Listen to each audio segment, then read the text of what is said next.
What is going on, guys? It is Laker Nation all day. You know how we do it in here. It's all about us. And let's just get straight into it, man. The Lakers were down 18 points and they came back and won this thing. And let's just talk about the one thing that everybody wants to know about: the fight between LeBron James and Isaiah Stewart. LeBron was ejected. There was blood on Isaiah Stewart. But let's go ahead and get into that because obviously you have many point of views. But let's go for the obvious one.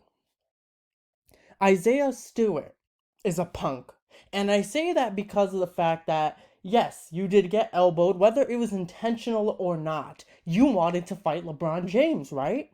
If you wanted to fight LeBron James, he was literally right in your face for 5 to 6 seconds before people started separating you two. He was in your face and you were his. So why didn't you do something then? Why did you just wait to act like you're all that when you started to get separated by 4 players? This is what I'm talking about. It's like a fake tough in a way. Who do you think you are for trying to start something with someone with the king and you can't even back it up? Listen, I would be upset too. You get elbowed, you're bleeding. Yes, you're upset. But you either need to chill out or fight. There's no in between. And what you did, right, you literally just charged at him after the fact that you were separated and restricted. And then you're trying to act like you're tough when the situation gets de-escalated. You're like, I'm all right, I'm all right. You try charging after him when there are like literally 20 people in between you and LeBron. This is what I'm talking about. Isaiah Stewart, who are you? Let's ask that for a second. You play for the Pistons. Do people know who you are? Do people think that you're good at basketball?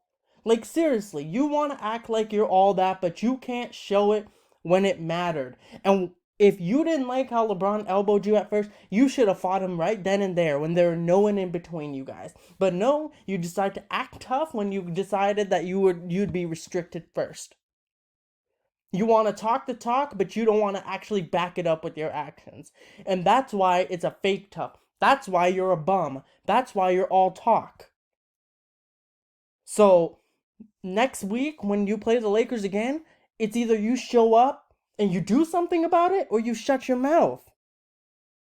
That's all I got to say about it. And LeBron's ejection, let's go over that. That was BS. Okay? I understand the elbow and the blood and all that stuff, but that elbow, first of all, my opinion, it did not look intentional. LeBron was checking up on him after the fact that he did elbow him, right? It wasn't like a Meta World Peace elbow, right? It was just an elbow, right? Just trying to get his defender off of him to box out. And he gets ejected for that. So, if the Lakers had lost that game, I would have been very, very pissed. But let's get to the actual game itself, because the Lakers were down 18 points, right? LeBron gets ejected. Everyone's like, oh my God, this is the Lakers. They're looking like Kobe, Dwight, and Nash all over again. But let's talk about it, man. AD, he's a dog, okay? 30 points, 10 rebounds, 6 assists, 4 steals, 5 blocks. Blocks Cade Cunningham twice. And then scores on the next possession to seal the game. That is literally the dog in him. For people saying that he's soft, for people for saying that he just doesn't have it. AD is playing like one of the best players in the world right now. And he is continuing to do so every single game. And for some reason, he likes to be doubted every single time. And you know what? I blame the LeBron bandwagons for that. Because they always bash on players that are not LeBron whenever the Lakers lose. And AD has done nothing but be amazing this entire year long. This year, he's been averaging 24 points, 10 rebounds, 3 assists, and a couple of blocks per game on 52% shooting. What more do you want from Anthony Davis? I really fail to understand what more you want from him. But let's go over Russell Westbrook, because he literally... Russell Westbrook, when LeBron was ejected, he went off. And he made sure that the Lakers needed to win this game. And I'm glad that this fight happened between Isaiah Stewart and LeBron James. The reason why I say that is because, first of all, these guys are on the Lakers. You guys better play like you're playing for the Lakers. Have some pride that you're wearing the purple and gold. Not just like some bum Isaiah Stewart who can mess around and try fighting with the best player on your team. You can't be that weak and soft. And what the Lakers decided to do was step up and it created a new sense of urgency for them. That no, these teams are not going to mess around with us. Yes, we're struggling. That's normal because this is a new team. But at this point, we cannot let them toy with us like this. And Westbrook ensured that we were not going to lose this game. You know, a dunk, a mid range shot, 3-point shot, giving it off to Carmelo, who I'll get to in a second. I mean, this was such a great game for Westbrook, and every single time Westbrook gets trashed on. And even myself, last game against the Celtics, I said Westbrook's playing like trash, which he was. He was playing like trash, but I never said that Westbrook is a trash player. Never said that. So for Westbrook to come back and to have the game that he did against Detroit, great game. Carmelo and Dwight off the bench. This is one thing. You know, Carmelo 18 points, 5 of 8 from the 3. This is what we like, right? Making clutch threes, starting a run, being instant offense. Dwight Howard looking like the Dwight Howard from a couple years for us. But I want to talk about Frank Vogel because he really made better lineup decisions this time around. I love the starting lineup, how it encountered, how it had Westbrook, how it had LeBron, AD, DeAndre Jordan, Avery Bradley. You're going big, you're going tough, you're going physical. And then off the bench, you know, you have Carmelo, THT, Dwight, Malik Monk, Wayne Ellington. That's so much better.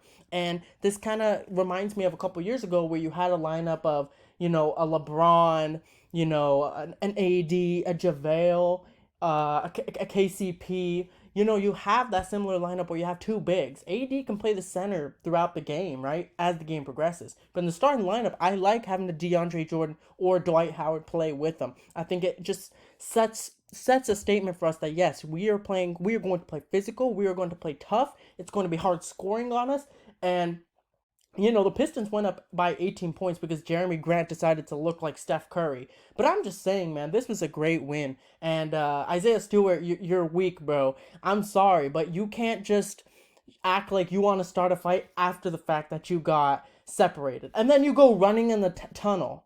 Like, what were you trying to accomplish? You know, when there are 20 guys that are separating you and LeBron, what makes you think that you can run towards LeBron? And for the people saying that LeBron didn't want any of it, or he didn't want to start a fight, or whatever the case is, he's weak, he's soft, let choke, what, all this stuff, you guys are just haters. In fact, I don't understand. These haters, they watch these Laker games or whatever the case is, they stalk LeBron so much. Do you guys not have lives? Do you guys not have anything else to do with your lives that you're literally criticizing a billionaire's decisions and moves? Are you guys salty that you're not him? Are you salty that you're not in his position? Because there's so many LeBron haters out there. And the reason why he has so many haters is because he is so great. And I just love how the Lakers came out and after LeBron got ejected, it's like, okay, enough is enough. And I hope this carries on to the future games against the Knicks, against the Pacers, against the Kings, and against the Pistons next Sunday. You know, this Laker team needed that wake-up call, and they got it. But that's all my takeaways from this game is, you know, like, this was an amazing game. I don't care if they beat the Pistons. Okay, first of all, when you're down 18 on the road, coming back to win that game is an extremely hard thing to do. And they did it, okay? And given how they lost their best player because of an ejection, because of a fight, that just makes this win so much sweeter. So take that, Detroit, and we'll see y'all next week in LA. Because don't think that y'all are off the hook. Seriously. But that's all I have for this one. Like this video if you guys enjoyed it. Comment down below what you guys' thoughts were. And subscribe for more. Alright guys, peace out and go Lakers.